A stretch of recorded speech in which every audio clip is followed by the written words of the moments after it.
Hi guys, welcome to my next MondAI BAIgel episode. My guest today is Javier Rodriguez del Valle.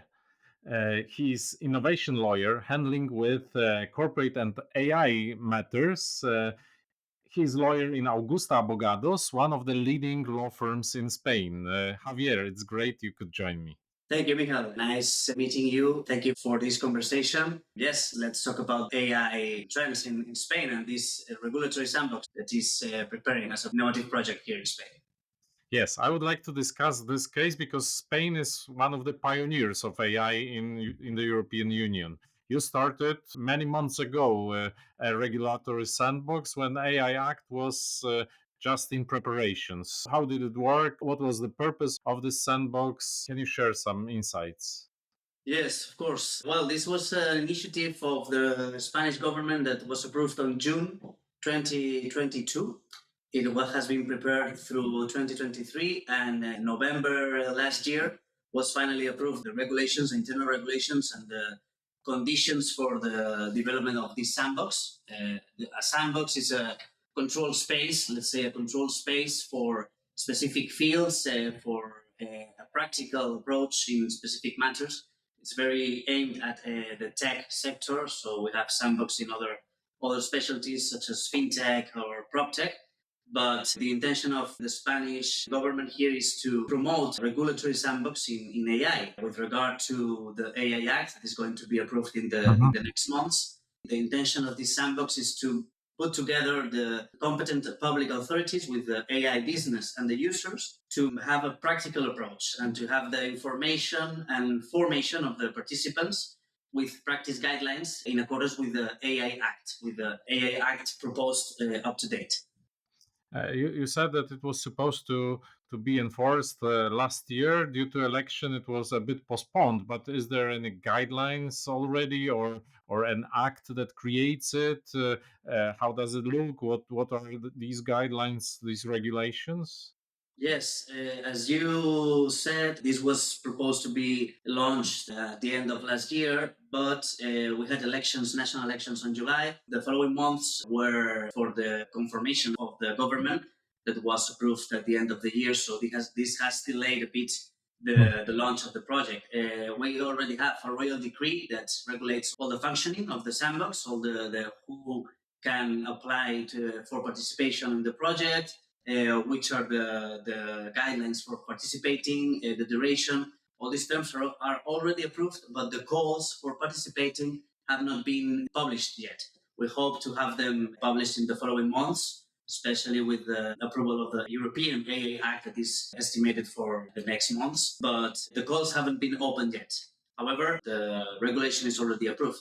So can you share some details? Is it Yes, meant for startups only, or some small and medium companies? there are two types of participants: the AI business that are based on AI systems and users. You can make a joint application of an AI business and the users to make that practical approach and learn from the use cases that AI system can have, the specific cases. This is aimed at Spanish AI businesses, also Spanish subsidiaries from AI businesses abroad, from international companies, and also company groups that the main representative has a permanent establishment here in Spain or a subsidiary. So the participants are mainly Spanish, but it can also be international business that have a business interest or a permanent establishment here in Spain. Was something, as you said, Spain has been pioneering this initiative because the AI Act, as the proposal as we know it, states an obligation for all the member states to make this project, to create a sandbox, an innovation sandbox or a regulatory sandbox regarding the application of the AI Act. And Spain has been the first country in proposing it and in approving this sandbox. So I think it would be very interesting to see how this develops as an example for the rest of the member states.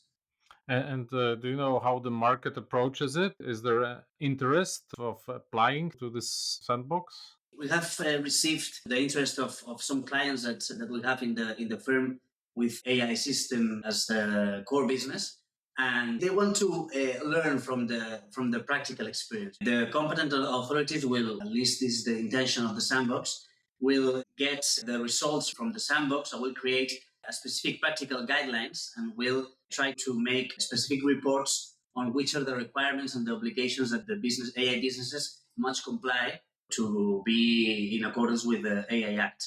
The criteria for approving the application of AI businesses will be depending on the maturity level of the AI system, because it can be an MVP product, something that is already in the market, or something that hasn't been in the market but it has a a considerable maturity level, depending also on innovation and complexity grade of the AI system, and always avoiding the banned AI systems that the Spanish Royal Decree states, which are quite similar to the banned systems of the AI Act, European AI Act. We're talking about military, defense, or national security activities, scientific, and, for example, real time biometric identification systems, systems that socially may classify people depending on some specific characteristic, subliminal techniques for behavior manipulation, all this kind of stuff Mhm. is banned from participating in the sandbox. And they also classify two types of AI system: the high risk. uh, Okay. Always we're talking, as you know, very similar to the European AI Act, the high risk systems and the general purpose AI systems. The high risk ones are those that are considered that may affect the fundamental rights. And, for example, those that they require an approval from a third party regarding the EU legislation, for example, specific machinery systems, security and protection equipment, all these kind of fields that require a third party approval. These are considered high risk. General purpose AI systems are always example of ChatGPT, for Yeah. example. The general purpose functions that include both foundational models and generative AI systems. What is interesting is that I think this has been discussed in other podcasts here. The general purpose AI systems may become a high risk system, or may be part of a Mhm. high risk system if they Yes. affect the fundamental rights. So this would be interesting, and this is somehow one of the missions of the sandbox, how all this relates, and how the regulation can fit these issues. I'm quite interested because as you pioneered it, and the decree was enforced last year, and last year, at the end of last year, the AI Act was corrected in few parts.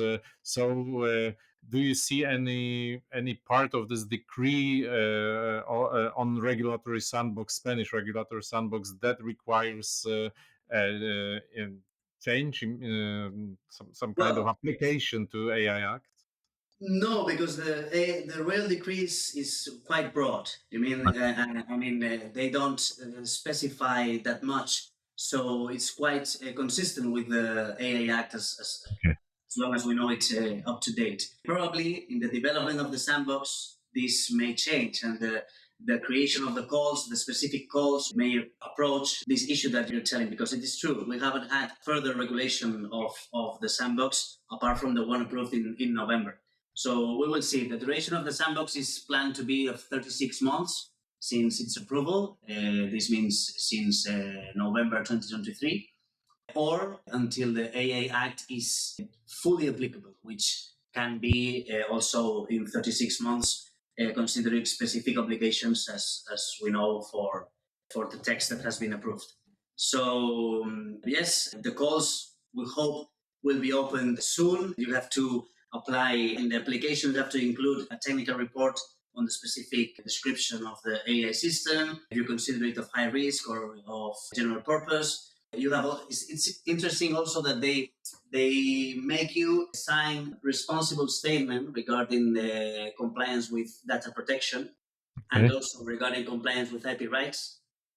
You have to prove it's not only needed to sign this responsible statement, but you have also to prove that you are complying with the data protection principles of the GDPR, and that the AI system that you are applying for doesn't breach any IP rights. So this is always the relation that we talk about of AI with the data protection and privacy. Mm-hmm. I would be very interested to make a second episode after it's implemented and these calls and this practice is created. But you mentioned also that an AI agency is created in Spain. In Poland, we have discussions. What's the place? What's the position of future AI office should be? Whether it should be a separate office or it should be some additional competence to something existing right now. How is it in Spain? Yes, this is something that the same debate has taken place in Spain because we already have the Spanish Data Protection Authority, which deals with all the privacy and data protection issues here with Spanish businesses. And the AI supervisory agency is something that has been approved separate from the data protection agency. So this is quite interesting, and I think it's good because it focuses on the AI applications that data protection and privacy is a part, I mean, a very important part of AI, but not everything. So it's good to have a specific AI supervisory authority, and it is again the first authority, supervisory authority approved in the European Union.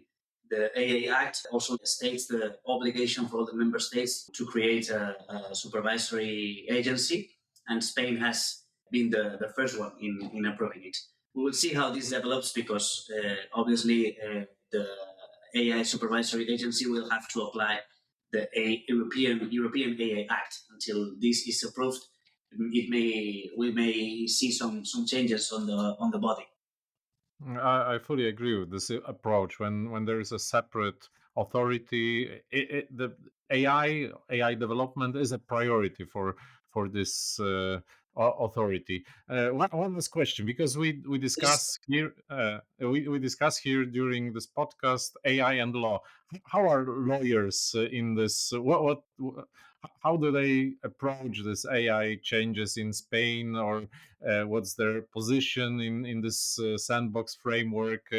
Um, Yeah, well, I think all the initiatives that try to be proactive in this field in AI are welcomed because it is very interesting to see that they have approved a project for studying the practical approach of the AI regulation. Personally, I see it quite similar, all this process that we're dealing with regarding AI regulatory framework. I see it quite similar to the GDPR process years ago because I mean, it has taken some time because it's a very challenging regulatory creation. They are also establishing the obligation of the supervisory agencies, the same as with data protection. And I think this will be a revolution because what I was going to say regarding the supervisory agency, the AI supervisory agency, is that it will sure have sanctioning functions. So they will be sure that the AI Act is complied with in Spain. So I see it quite similar. It will be a revolution for the AI based businesses that they will have to.